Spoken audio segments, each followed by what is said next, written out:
Good morning, good afternoon, good evening, everyone, and welcome to our second session of the day, this last day of our technical symposium. Let me start by thank you our speakers, our rapporteur, and of course our moderator, Pascal Fauché from CNES. And Pascal, the floor is yours. Thank you, everyone. Thank you very much, dear Ines, and good morning, good afternoon, good evening to our international audience. First, I would like to thank the Portuguese Space Agency as well as the United Nations Office for Outer Space Affairs for organizing this technical symposium ahead of the conference on management and sustainability of outer space activities that will take place in May 24, which will come in preparation also for the United Nations Summit for the Future in September 24. So this is a long process.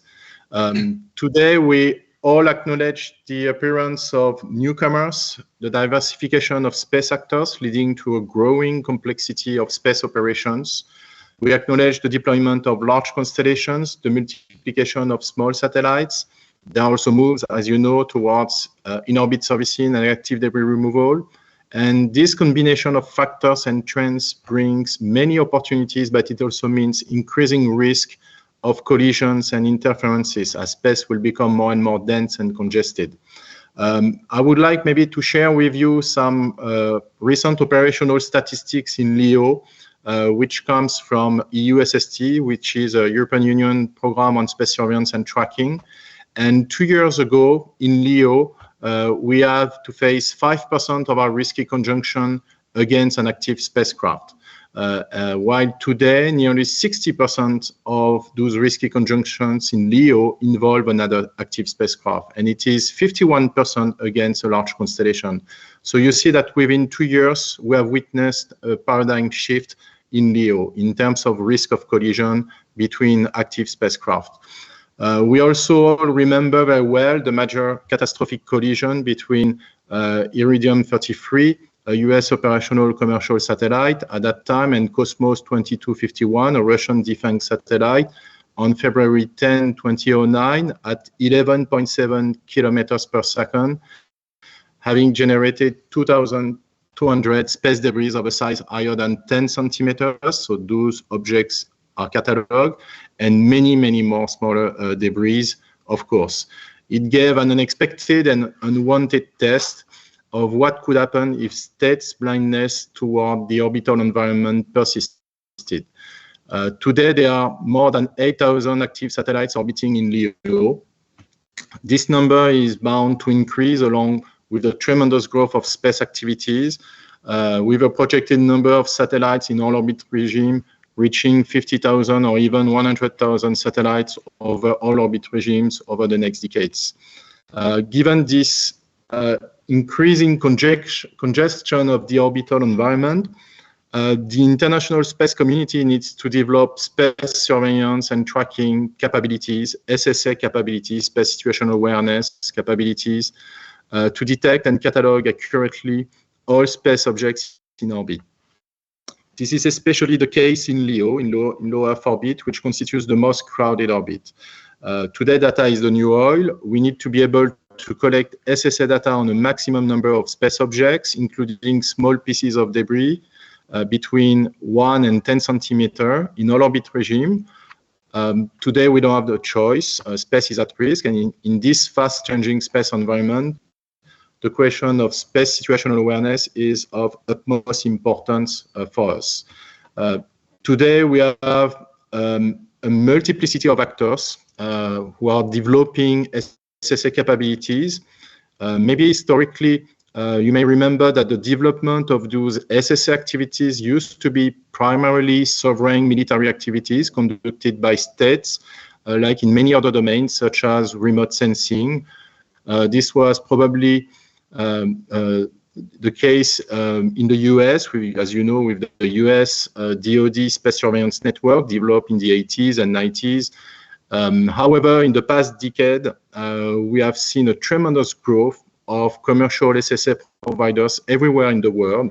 There are many SSA companies today developing in the US, in Europe, of course, but also in Australia, Canada, India, Japan, and many other parts of the world. So today we have a vibrant and dynamic commercial SSA industry and startup ecosystem, which is stepping up to drive innovation in the next years. The innovative technologies for the tracking of space objects developed by the industry will allow to fill measurements gaps using a diversity of technologies such as optical, radar, laser, passive RF, or space systems. In front of this multiplicity of actors and technologies, we need to tackle issues stemming from the different ways to analyze and fuse data together, which may lead to different and potentially contradicting catalog of orbits and collision avoidance solutions. Today, there's a crucial need to encourage transparency, information sharing on space objects and events, communication, coordination, and cooperation, those 3C, between the different space actors. As an illustration, in the public domain, we can notice the emergence of regional SSA systems. For instance, EU SST, which started its operations 7 years ago, is considered as the operational capability for the European Union approach to space traffic management. In the United States, TRAX is a new public platform for space traffic coordination under development by the Office of Space Commerce. And there are also many other initiatives in the world, both public and private. And today there's a crucial need for space traffic coordination also as a service. After this long introduction, we are here to discuss all together the current trends and challenges on space surveillance and tracking, on orbital data and catalogs, with our fantastic panel today. So first, I would like to welcome our rapporteur, Sarah Passé-Parker from the Canadian Space Agency. Thank you very much, Sarah, to be with us. And I would like to start our discussion by turning to Darren, our first speaker. Darren McKnight, Dr. Darren McKnight is currently Senior Technical Fellow for Leo Labs. Darren leads efforts to realize the value proposition for the growing global network of ground-based radars for space situational awareness, space safety, and space sustainability by creating new data depictions, developing new risk algorithms, and leading space incident investigations. Darren, you are one of the best experts in the domain. I would like to give you the floor. You have been working in the SSA domain for quite a long time. Tell us, in your experience, how can we leverage space surveillance and tracking to make space operations safer? Over to you, Darren. Pascal, thank you so much. I appreciate the opportunity. What I'd like to do is share some charts as part of my opening statement. And what I'm going to do is just give you a couple simple rules that I think would be good for us all to follow. And so can I just verify verbally with somebody if my charts move forward?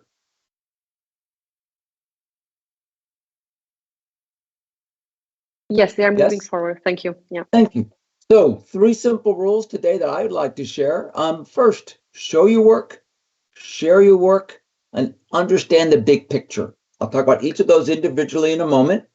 Having been an ex-physics professor, my job is to make complex problems seem simple.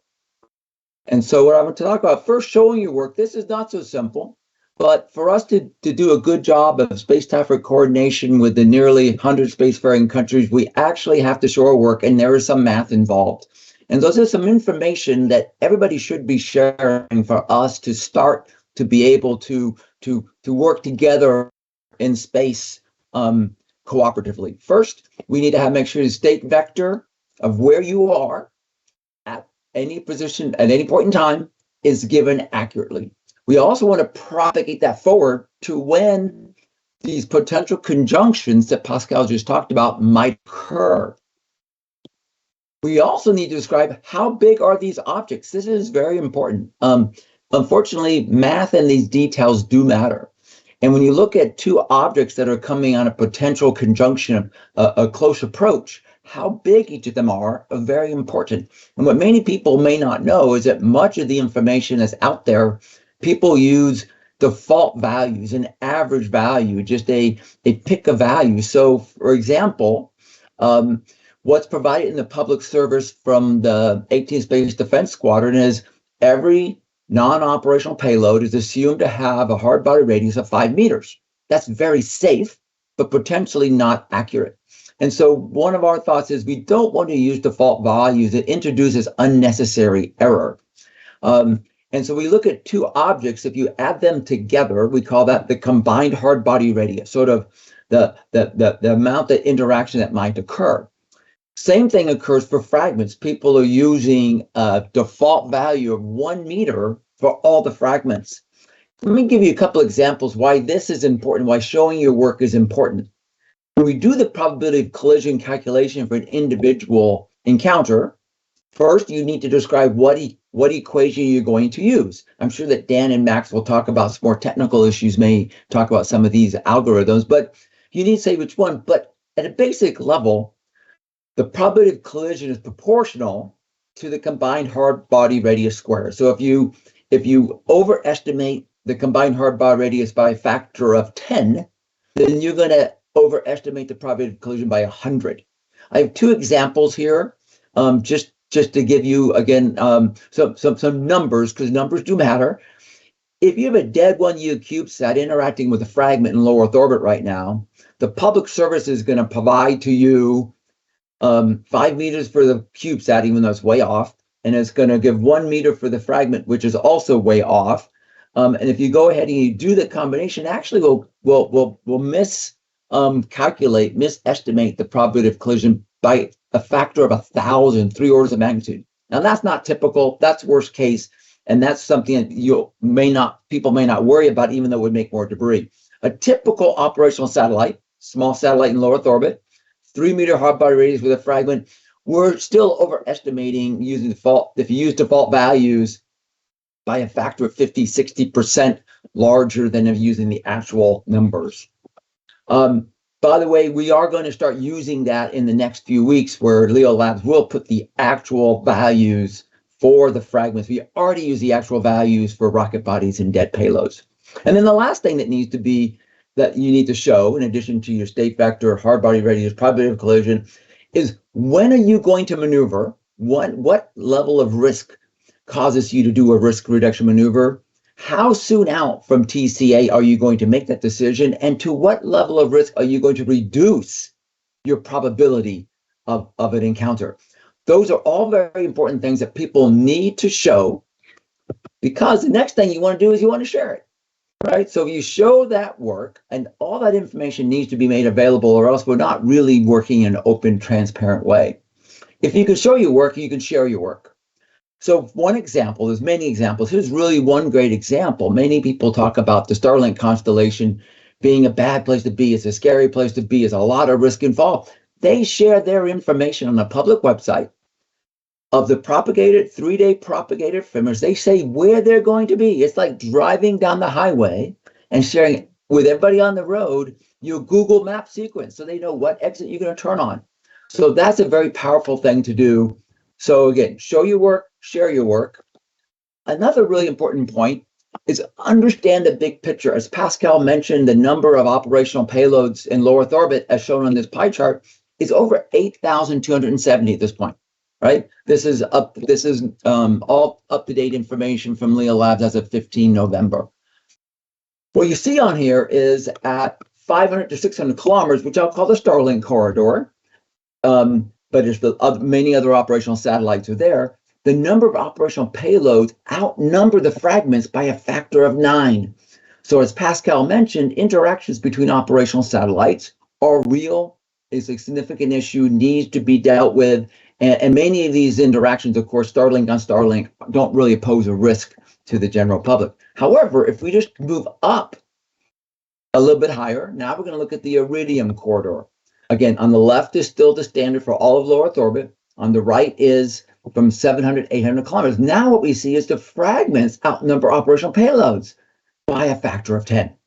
So the situation by just going up 100 kilometers or so is completely different.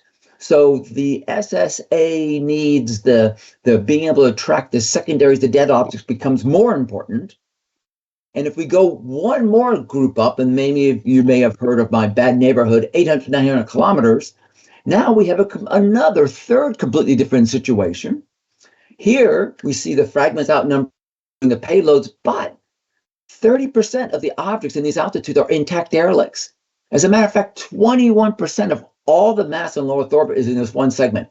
That's critical because the current hazard comes from the numbers, the future hazard comes from the mass, because two rocket bodies colliding may add tens of thousands of fragments in one instance, and there's no way that we're abating that risk unless we start to do debris remediation. So all of that goes back to the fact that the scientific operational traceability or transparency to ensure enduring space safety for the nearly 100 spacefaring countries really requires us to show our work, share our work, and understand the big picture.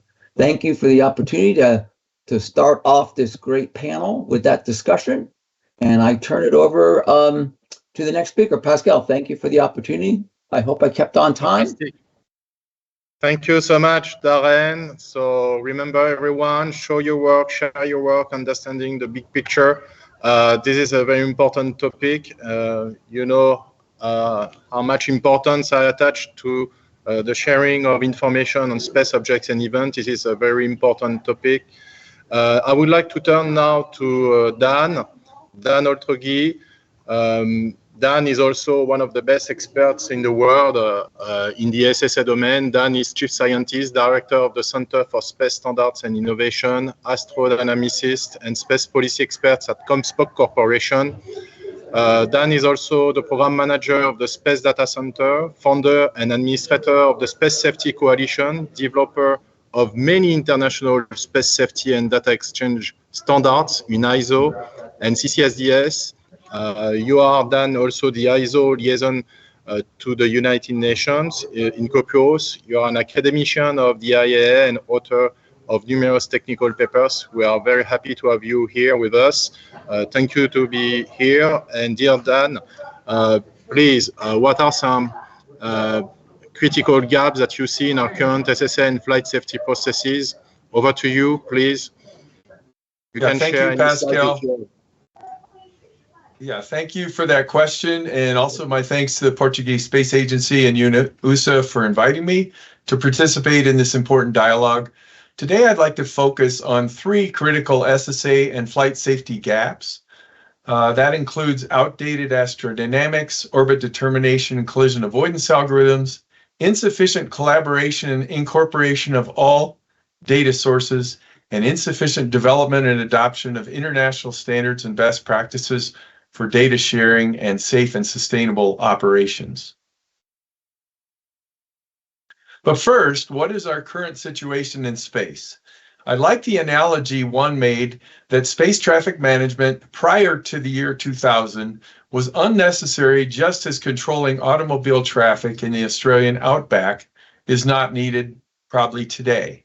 But as these 3D spatial density charts for publicly tracked objects illustrate, from 2005 to present, substantial fragmentation events from collisions, explosions, and ASAT tests have contributed to a sea change in collision risk potential. And I note what Darren said about different orbital regimes having different densities and types of objects in there, and you can sort of see that in this depiction. This animated topology shows how many publicly tracked space object close approaches to within 1 kilometer a satellite operator can expect annually, as shown on the z-axis up here, if they were to insert a new satellite into the existing space population at the indicated altitude, which is the x-axis, and inclination, which is the y-axis. This landscape has dramatically changed since 2005 because of ASAT tests, accidental collisions, and large constellation deployments. Since 1957, ESA reports there have been 640 non-deliberate fragmentations, which averages about a dozen a year, along with 6,400 launches of 15,000 spacecraft, totaling over 11,000 metric tons in orbit today. This is a very complicated topology, and we need to make sure we find the best ways to operate within that. And lastly, I want to point this out. We know that debris ranging as small as 1 centimeter to 1 millimeter can be mission terminating, yet space surveillance sensors typically cannot track objects smaller than 5 to 10 centimeters in LEO and basketball size in GEO.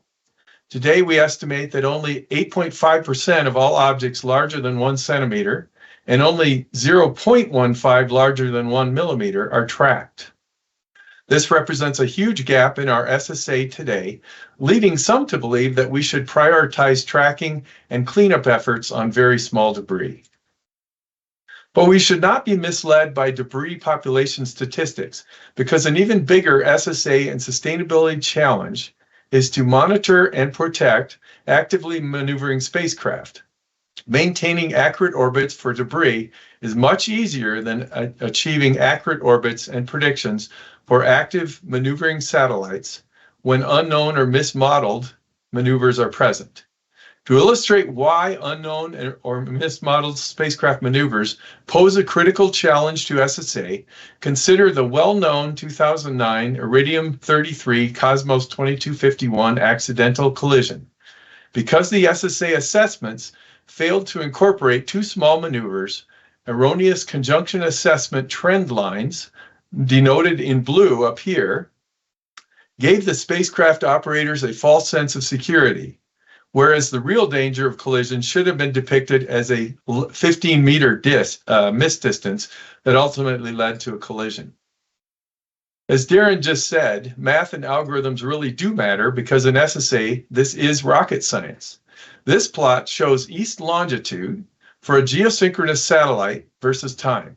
The vertical blue bars denote maneuvers that the spacecraft performs. The red line indicates a period where the spacecraft is temporarily lost because the orbit determination algorithm is not modern and fails to incorporate maneuvers, whereas the green line employs a responsive sequential filter to maintain custody. Addressing these challenges will require a holistic approach which leaves no stone unturned to improve SSA, spacecraft operating procedures, and mitigation strategies. One particularly noteworthy approach to improve accuracy and timeliness was demonstrated by the Space Data Association and ComSpoc in support of the Department of Commerce's GeoMEO pilot experiment in January and February of this year. Implemented in only 4 weeks, SDA member operators and ComSpoc Corporation used comprehensive data sharing, curation, and fusion to generate high accuracy ephemerides that were between 7 and 10 times more accurate than their corresponding legacy versions. Resulting accuracies and timeliness often met or exceeded operator requirements. A technical assessment was presented at the 2023 IAASS Osaka conference, and as Darren said, we need to share our work. The comspoc.com website has freely available this and many other papers. One reason that deep collaboration and data fusion yielded such tremendous results was that we incorporated tracking data from both the spacecraft operators as well as multiple SSA sensor networks and sensor types. This table illustrates the full, partial, and little contributions that various tracking sensors provide in different orbit regimes. As shown on the two figures on the right, observations from different sensors generally offer accuracy improvements over single sensor systems. Now, the result of this technical performance assessment is comparing SDA's fused orbital solutions with other government and spacecraft operator solutions. As in 2020, results indicate that today's free-to-operator SSA products shown at the top of the plot in gold and black are largely unavailable to meet spacecraft operator safety and sustainability needs, as shown in the red line down here, having gaps in accuracy and timeliness.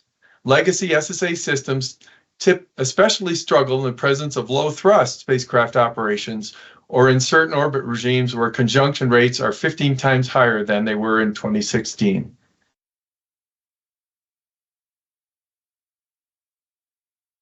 must also improve SSA and space operations in the launch and early orbit phase. That includes coming up with better deployment strategies for en masse deployments. And also on the launch theme, launch collision avoidance is more and more important as we have more and more objects in space that we have to deconflict our launches with. And finally, we have gaps in the global development and adoption of international space safety standards and aspirational best practices. Fortunately, there has been a recent flurry in development. In ISO, we're developing new international standards governing space debris mitigation, launch collision avoidance, on-orbit collision avoidance, large constellations, space traffic coordination, and other relevant standards.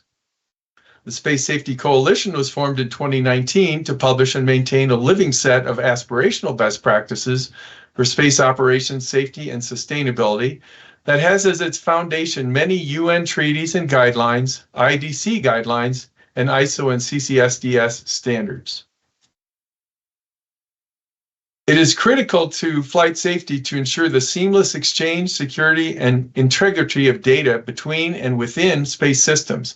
CCSDS is working to develop data exchange standards for the space traffic coordination and management use cases, including the sharing of points of contact, orbit, maneuver, space object, attitude, conjunction, reentry, and tracking data.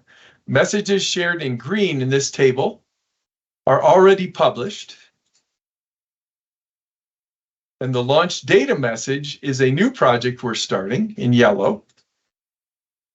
Two additional ones, a fragmentation message and navigation composite message, are proposed in blue. And then we also identify in pink some of the additional standards that might be useful. So with that, thanks again for allowing me to participate, and I look forward to your questions and discussion. Over to you. Thank you so much, dear Dan, for this very informative presentation. Thank you for addressing the topic of the completeness of the data, in particular for small debris, which pose a risk, of course, for space operation. Even small debris between 1 centimeter and 10 centimeter can cause a catastrophic collision with our spacecraft. So it's an important topic. Thank you also for all your efforts in the standardization domain with the Space Safety Coalition and all your contribution in ISO and all the other forums. I would like to turn to Massimiliano Vasil. Max, you are currently a professor of Space Systems Engineering and director of the Aerospace Center of Excellence at the University of Strathclyde. I hope I pronounce it well. You are a scientist advisor also to the UK delegation to UNOSA. You sit also on the UN Space Mission Planning Advisory Group. You have plenty of other responsibilities. I would like to mention that you are engaged in research in computational astrodynamics, computational intelligence, and optimization under uncertainty and space sustainability. And you received your PhD in 2001 from Politecnico di Milano. I was there a few weeks ago, so this is a fantastic university in Italy. Dear Max, the uncertainty surrounding tracking observations and orbit determination is really one of the greatest challenges when it comes to performing collision avoidance. We need accurate observation, accurate data to perform good orbit determination. And based on your research and experience, can you share some insight on how to address those uncertainties? Can you also share with us if conjunction data messages are enough for space traffic management, if they are enough for artificial intelligence for space traffic management? Please, over to you, dear Max. Thank you, Pascal, and hello, everyone. I'm really glad to be invited to this event. Thank you to the Portuguese Space Agency in the UN. I'm really glad to be here, even given the caliber of the speakers before me. So allow me to share the presentation.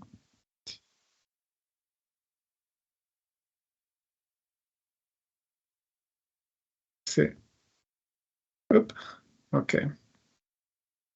Okay, so I would like to talk about a couple of things. One is uncertainty, which is connected to space traffic management and how we implement orbital maneuvers. And also the other topic is sustainability, because that's something that has been discussed quite a lot, but there is a little bit of lack of clarity about what that actually means.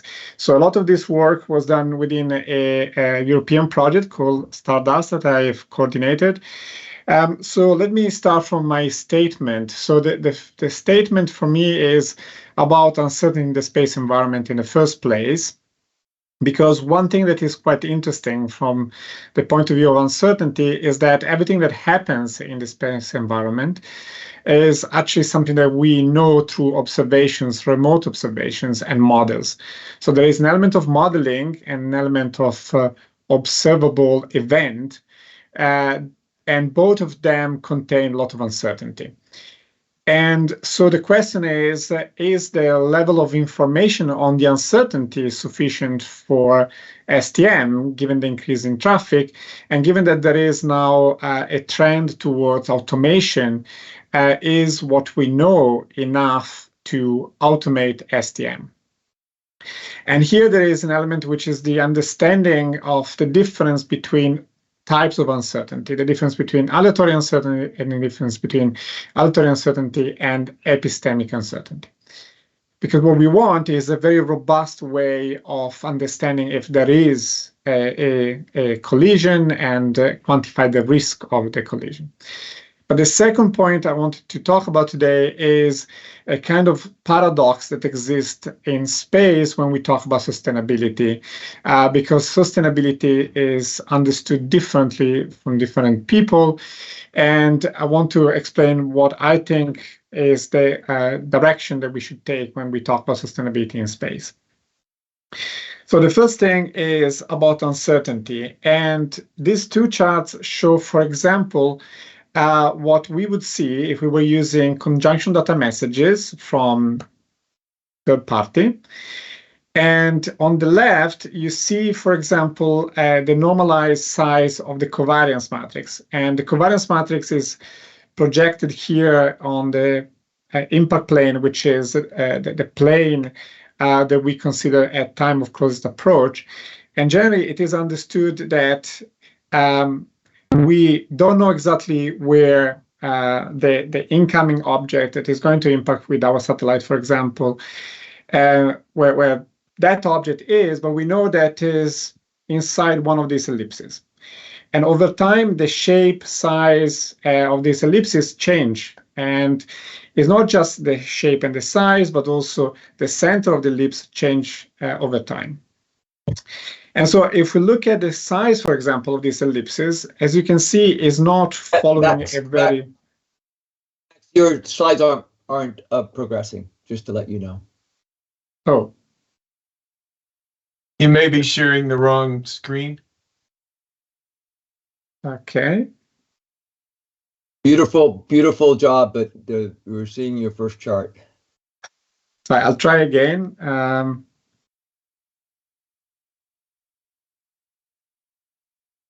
Is now changing? Yes, it works well now. Yes. Okay. Yes, okay. thank you. Sorry, I was here trying to explain a little bit of the numbers and the math behind collision avoidance. So as I was saying, so on the left, you see the size of the covariance matrix that is used in conjunction data messages when we try to understand if there can be a collision. And on the right, you see this covariance projected on the impact plane at the time of closest approach. And as I was saying before, it is normally understood that we don't know exactly where the object is, but is supposed to be inside one of these ellipses. And the center of the ellipse changes over time. The size and orientation of the ellipse changes over time. And so here on the left, you see the size of these ellipses, and over time, that size changes and is very irregular. Okay, so we understood that as an uncertainty on the covariance. And a lot of people are very focused on the realism of that covariance and the way uncertainty is represented by that covariance. But I think they forget that the covariance matrix is only one of the statistical moments of a distribution that is much more complex than just the covariance matrix. And also the missed distance, which is what we normally take as the center of this ellipse, has a distribution itself, okay? And so, for example, this is another event in which you see how different the covariance matrix can be over time. And if we look also at the missed distance, it has a distribution. And we plot here on the right the empirical distribution of the covariance, of the missed distance. And we put some bounds on all the possible distributions that would generate the missed distance that we observe in the conjunction data messages. So as you can see, we can have many different possible values even for the missed distance. And that is the level of uncertainty that we have on actually calculating the missed distance between the two objects. So we have an uncertainty in the covariance matrix, an uncertainty in the missed distance. And with this uncertainty, we need to be able to understand if there is a collision.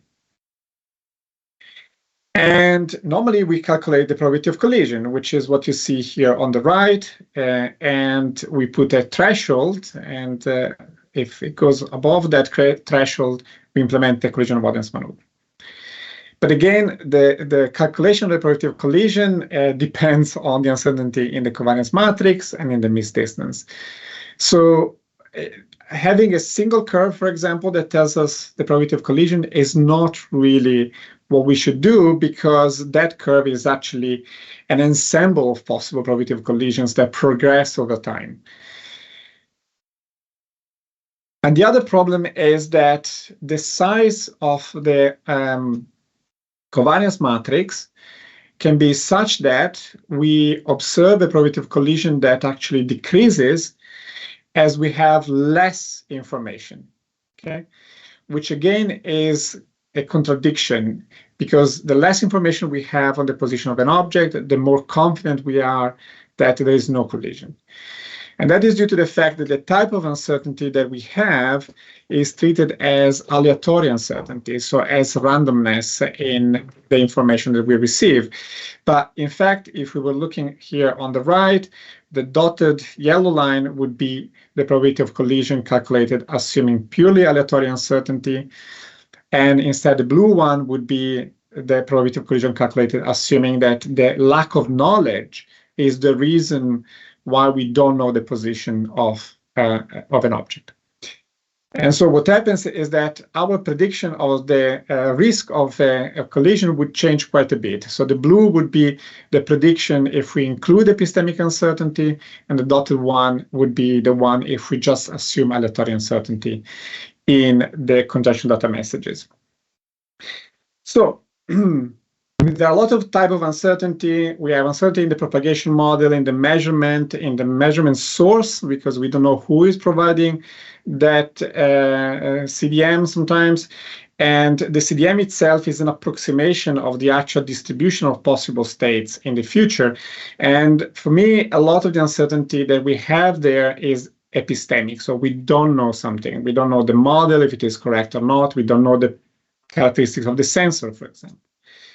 And if we put everything into the covariance matrix, then we end up with a false sense of confidence, because we end up in a dilution region, so the probability goes down, even if we know less about the conjunction event.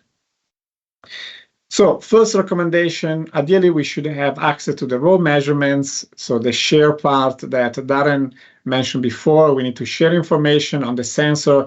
And for me, it is super important that we share information on the uncertainty, all parts of uncertainty that we have. If that is not possible, it would be ideal again to have the full distribution, not just the covariance and the missed distance, because that gives us a better view of the uncertainty. So we can compute confidence bounds on the probability of collision. We need to be able to data fuse multiple sources and again calculate these bounds. And whatever automation system we have, AI needs to reason in terms of uncertainty and not just purely or in terms of probability of collision. The second thing I wanted to talk about is Max, I think we need to continue with the other speakers. Let's have a discussion because we have only 20 minutes remaining. I would like please. We have an interactive conversation with our panelists. Thank you very much, Max, for this important insight on those challenges related to uncertainties of observations, orbit determination, modeling, and so on. This is a key topic, of course. I would like to turn to Darren. You mentioned in your presentation very quickly the importance of sharing. I wonder if the commercial sector is ready to share or will be in favor of sharing algorithm. For instance, is it something that is feasible in the future? And then I would like to, so maybe let's start with this first question coming from your presentation. Sure. So leveraging what both Dan and Max said, there are many algorithms that can be applied. And as Max showed and Dan showed, depending which one you use, and you do the entire traceability. I actually simplified my charts, but Max, you bring up a good point. Bias and residuals of the actual measurements that go into making the state vector, which goes into doing the propagated state vector. How do you propagate the orbits, right? So the problem is there's algorithms at every one of those steps. And so, Dan showed the influence of not doing certain kind of filtering on our ability to maintain custody. And Max showed the fact that if you don't understand the uncertainties at its root, then it propagates forward. So I think we're all agreeing here. The problem is it's a simple thing to share your work and show your work and share your work, but it's not easy. And people are going to have to make compromises. People are going to have to pick a PC equation. There's Alfano, there's Chan, there's Foster. Which one? Well, unfortunately, they add a little bit of uncertainty, and every one of these things chained together provides us a potential of people doing the wrong thing. Okay, so it's more sharing your work in the sense of sharing your methodology, how you assess those uncertainties, but it's not sharing the algorithm. It's really sharing the result of those calculation, of those analytics. There's very few trade secret algorithms out there. It's really how they chain together, right? And I think Dan's nodding his head, so I'm going to nod over to Dan and let him finish this answer. Yeah, I that what you say, Darren, totally resonates with me. There are a lot of algorithms and data, as you point out, the object size, not just the size, but dimensions of the spacecraft, the attitude, the orientation of the combined covariance with respect to the encounter plane, object sizes and relative orbits. This all combines to get you answers. And there are, as Darren said, there's a squared relationship on the sensitivity of collision probability to that orientation.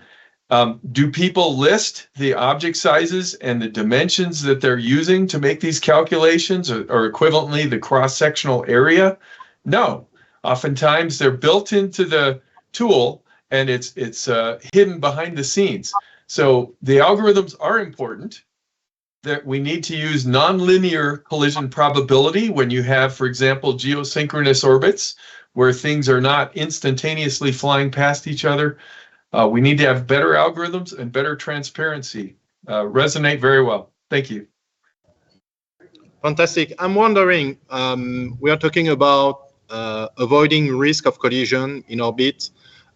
So those satellites need to have some maneuver capability. Not all of them have some maneuver capability. So first, why is maneuver capability not required for all satellites launched into Earth orbit? And second, does those maneuver capability for those operational satellites eliminate all collision risk between operational satellites? Who would like to answer? Darren, Dan, Max? I'll give a quick answer. I have no idea why, because Dan and Max and I aren't in charge. That's why everybody's allowed to launch without maneuver capability, because people are worried about offending somebody or restricting academic research. If you can't maneuver, then be launched out of the space station and come down fast. Secondly, having maneuver capability does not eliminate the risk. Unfortunately, there are also some possibilities where having maneuver capability increases the risk if you don't know how to apply good best practices. Quick answer, turn to Max. Yeah, no, I agree. I think that, yes, I mean, you need maneuver capabilities, but given the uncertainty, you might maneuver in the wrong direction. So that's definitely not enough. So the two things need to go together. How you calculate the risk and having a way to maneuver. Thank you. Dan, any Yeah, consideration I'll on the topic? I mean, do you believe on your side that collision avoidance process is effective? I don't think it's effective enough. We have actually in the middle part of low Earth orbit, in that middle regime, we have a pretty effective system. Radars are effective. They have accurate solutions there. Drag is not as much of an issue. So in terms of computing miss distance in that regime, it's pretty good. But again, as I mentioned earlier, if you have actively maneuvering spacecraft, we're not effective.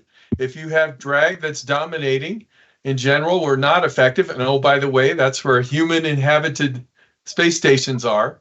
And then when you get higher than actually that mid-latitude region, the mid-altitude region, the covariance is less reliable. So that covariance is actually, as Darren said, another input to this collision risk assessment process. And if that's not realistic, if that doesn't accurately depict the errors we expect, then you're going to have collision risk probabilities that are way off. Over. Thank you, Dan. Max, I know that you have also some research focused on space sustainability. Can you share some insight on how to achieve it? I mean, I know that you work on uncertainties, but also on space sustainability. So maybe share with us some insight of your work, not the complete presentation, of course. No. Okay, I will maybe summarize what we call the space sustainability paradox, because a lot that has been discussed about sustainability is either from the side of the people doing Earth observation, so they want to launch more satellites to be sustainable. But then we have, of course, the community working on space environment management that are concerned about launching more satellites. And in fact, the situation is that if you want to be more sustainable on Earth, you end up being less sustainable in space. So there is a kind of contradiction between the two. And so for me, the two things need to be brought together. So they need to work together. And there is a third element. So we define three pillars of sustainability. So one is the sustainability from space, the sustainability in space, but also there is the sustainability of the space sector in general, because the current paradigm is that we extract resources from Earth and we launch them into space and then disperse them somewhere. So we need to find a way to have a more sustainable approach in general so that we do not pollute the environment, we not deplete the environment, and we do not add more material into space.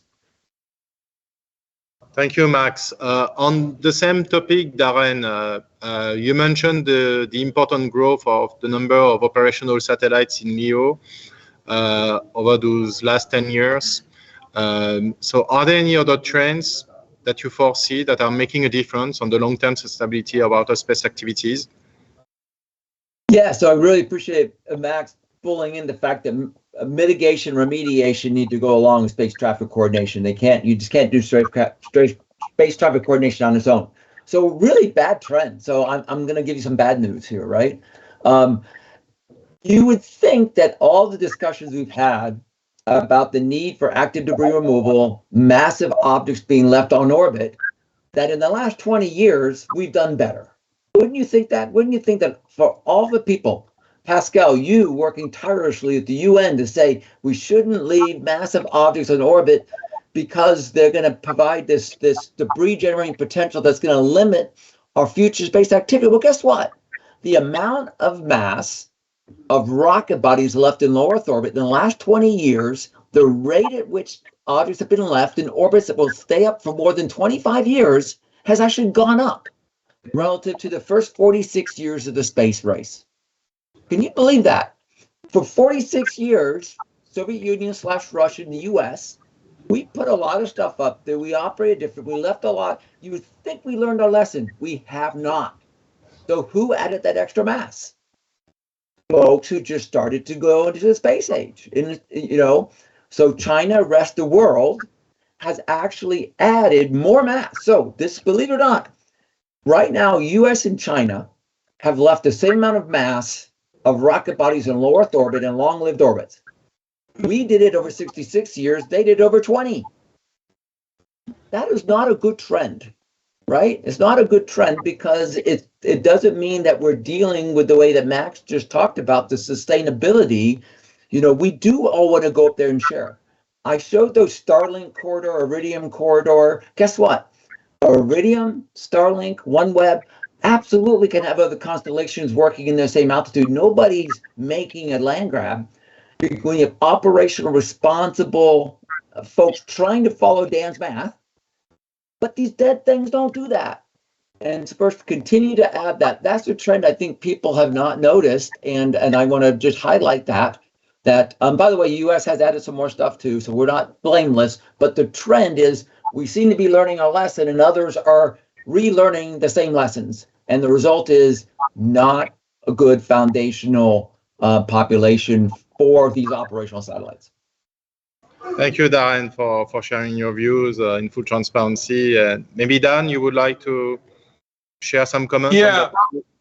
The capacity building that the UN and its LTS guidelines and just general themes is so important because exactly as Darren said, these sophisticated countries that are long lived in space, we're learning our lessons and we're starting to, follow best practices, but we have all these new countries in space and capacity building and bringing them along and telling them why it's important not to do ASAT testing and it's important to bring your stuff down is crucial.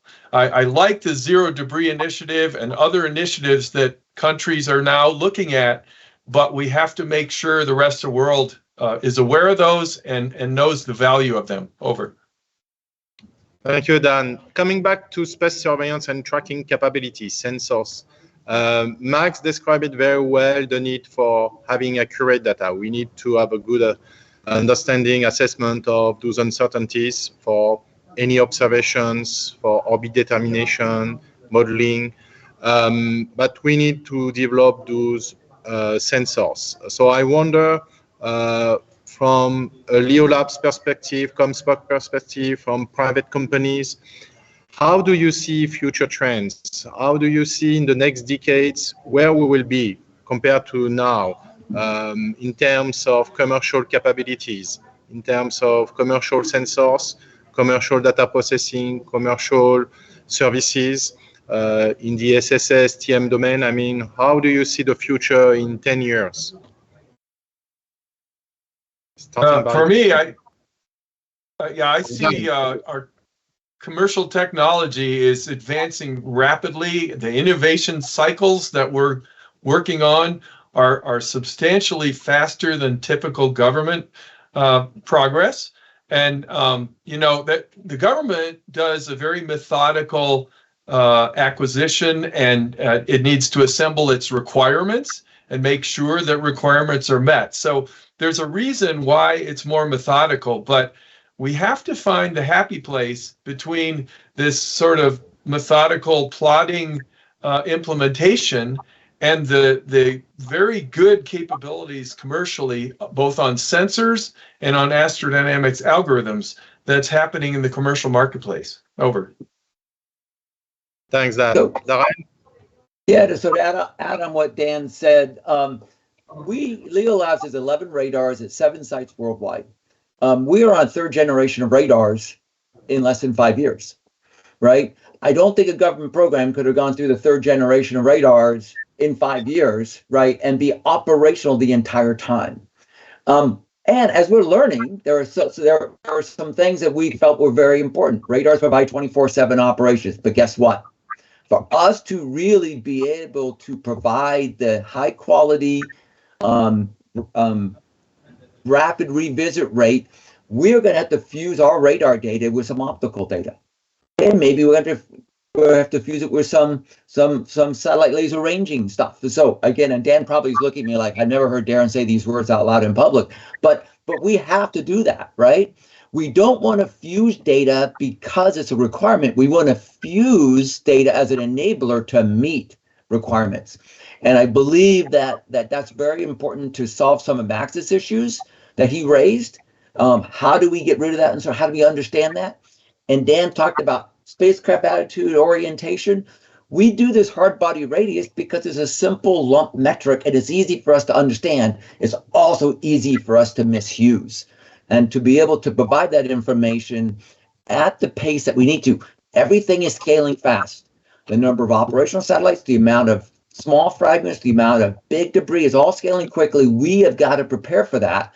We've been applying machine learning to not only characterize these thousands of new objects being added, but also to optimize the use of our radars to provide the lowest uncertainty possible. So we're excited about that. And I think the fact that that we could go through these rapid changes, including we're all radar to we need to really fuse data.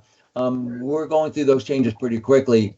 I think Dan had his hand up, so I'm going to stop talking. Dan, over to you. Yeah, I just want to very quickly foot stomp something Darren said. We use HBR spheres because we can and they're easy. But we should not miss that operators would be thrilled to contribute data and help out. And we don't take advantage of that. We need to. Over. Yeah. Thank you. Colleagues, we have only 3 minutes remaining.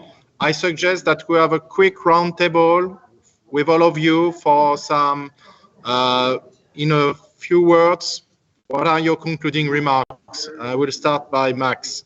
What do you want us to retain from your main messages? Max? One thing is, again, don't be afraid to share the part of uncertainty, but also I think a lot has been done to simplify things while we need to have more complete understanding. Even if it is more difficult, we need to be educated to understand the actual uncertainty and use it. Thank you, Max. Dan, some concluding remarks? Yeah, just to say, SSA that's actionable is actually very challenging to get to. Darren alluded to this, Max alluded to this, I did.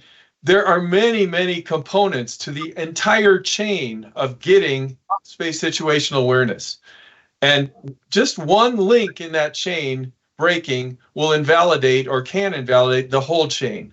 So, for example, even the sophisticated automated collision avoidance system that some of the large constellations like Starlink are using, if it's using data on the secondary objects it's conjuncting with that's incorrect or inaccurate, the whole thing could not be effective.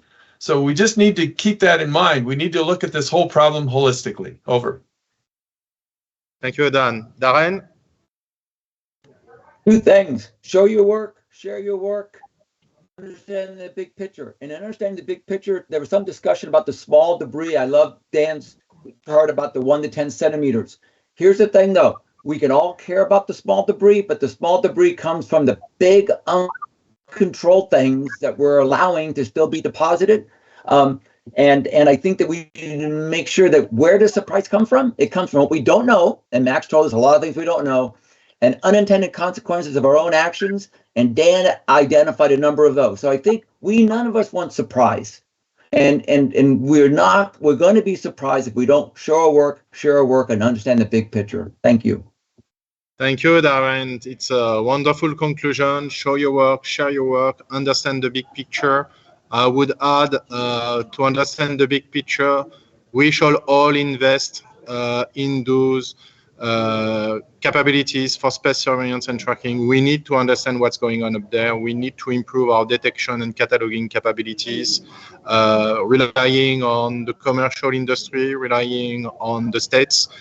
So this is a very important effort today, because this low Earth orbit in particular is very much crowded right now. So it's very important for us to improve detection of those space objects, and of course afterwards better coordinate between spacecraft operators to avoid risk of collision. I would like to thank all our fantastic panelists, Darren, Dan and Max, for their valuable insights on the topic of space surveillance and tracking, on orbital data and catalogs. Thank you very much for your availability. It was a fantastic panel, a pleasure to reconnect with you. I would like also to thank our rapporteur, Sarah. I think you have a lot of materials here, and I also would like to conclude and thank our Portuguese Space Agency.